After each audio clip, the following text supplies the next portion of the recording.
Trump. Donald Trump, he needs to win here in New York and get that organization going. And of course, he's brought on a delegate strategist to help do that. We'll see what he has to say in just a few minutes as he makes his one of his first appearances up here in Western New York, Fred. All right, we shall see. Thank you so much, Chris Freites. Appreciate it. All right, let's talk more about this now, the state of the presidential races with our panel. Jason Johnson is the politics editor for TheRoot.com and a political science professor. Good to see you. Ryan Lizza is a CNN political commentator and a Washington correspondent for The New Yorker. Good to see you as well. And Jeremy Diamond is a CNN politics reporter. All right, hello to everybody. All right, so Jason, let me begin with you. Donald Trump spending time yesterday at the 9/11 memorial without huge fanfare, and now in upstate New York, as you saw the backdrop there for Chris Freites, hoping to drum up some excitement. But is Trump going to continue to hit hard on Ted Cruz, for those New York values comments, or might it be something else? You heard Chris, talking about kind of maybe like a recalibration of his camp. Well, honestly, Fred, Donald Trump isn't Donald Trump if he's not swinging at somebody. He's always going to be beating on someone, attacking Ted Cruz, attacking women. Whoever he's got to attack, that's what Donald Trump is going to do. I think Ted Cruz really walked into this by saying New York values, but let's be honest, New Yorkers weren't going to vote for Ted Cruz anyway. They were going to vote for Donald Trump. And anyone who can't make the distinction between the liberal politicians who run the state and how Ted Cruz may actually feel about New Yorkers in general, everybody knows that distinction. This was just a state he was going to lose, and that's all Donald Trump's going to focus on. Okay, so Ryan, so even if Trump wins big in New York, he really needs to win very big in just about every upcoming race, doesn't he? And Ted Cruz is making the case that Trump can't do it. I mean, 4 out of 4, the most recent. Are we headed indeed into a contested convention? And if so, there are some who are already making their predictions. In fact, this is what Ted Cruz had to say about it last night. What Wisconsin means is Donald's path to 1237 is almost impossible. It means the odds of going to a contested convention in Cleveland have become much, much higher. I believe the first ballot will be the highest vote total Donald Trump receives, and on a subsequent ballot, we're going to win the nomination and earn a majority.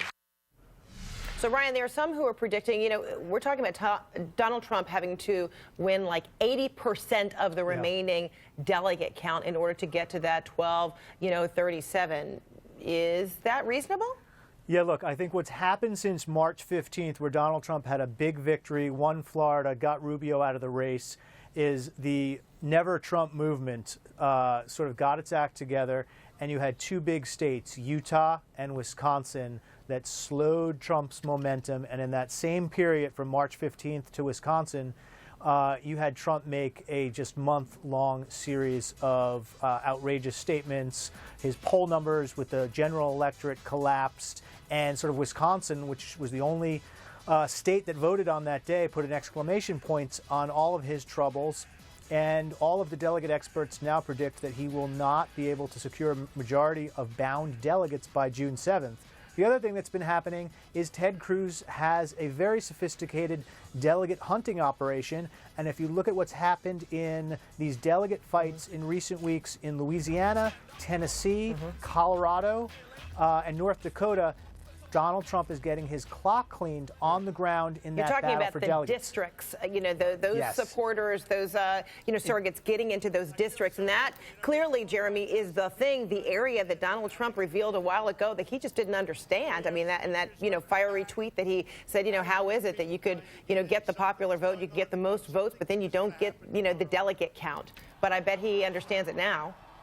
Yeah, well, he's certainly trying to, right? He's putting together a team that's going to really tackle this delegate problem aggressively. He hired Paul Manafort, a veteran Republican operative who's handled Republican conventions for several presidential campaigns going back decades. And this is somebody who's going to be able to take Trump's, message-driven mass communication strategy, this unconventional playbook, and make it a little bit more of a traditional campaign. And that's what Donald Trump has tasked Paul Manafort with doing. And Manafort also making clear that he reports directly to Trump and not to campaign manager Corey Lewandowski. So it's certainly going to be interesting to see how much recalibration is actually taking effect. I mean, already we're seeing Donald Trump, largely avoiding the media spotlight in the last few days, which is an interesting so change. Odd, yes. Isn't it?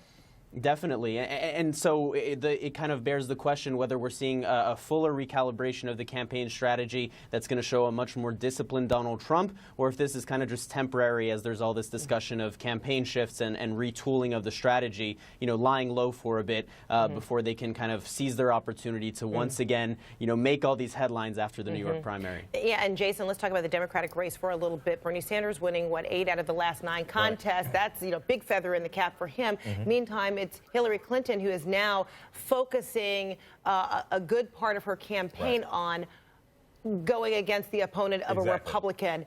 Is that a big gamble? Is that great risk, especially when we're talking about just barely 200 delegate counts, minus the super delegates between she and a Bernie Sanders? Well, the thing is, you can't sort of say the super delegates don't count, because that's what makes Hillary's lead so big. They do count, but they can change their mind. That's true. They can change their mind, but she's not worried. She's not worried. She knows she's going to clean up in New York. She knows she's going to do well in Pennsylvania. She knows she's going to do well in places like Maryland. So she's not concerned. Now, I do think what's important is the margins of these victories matter. If Bernie hits like 38, 42% in New York, she's not going to gain that much. But he is in such a statistically difficult position at this point. Hillary has been trying to pivot to the general election for like 2.5 months now. I think she really thinks she can knock it out after New York and a couple of these other states. All right.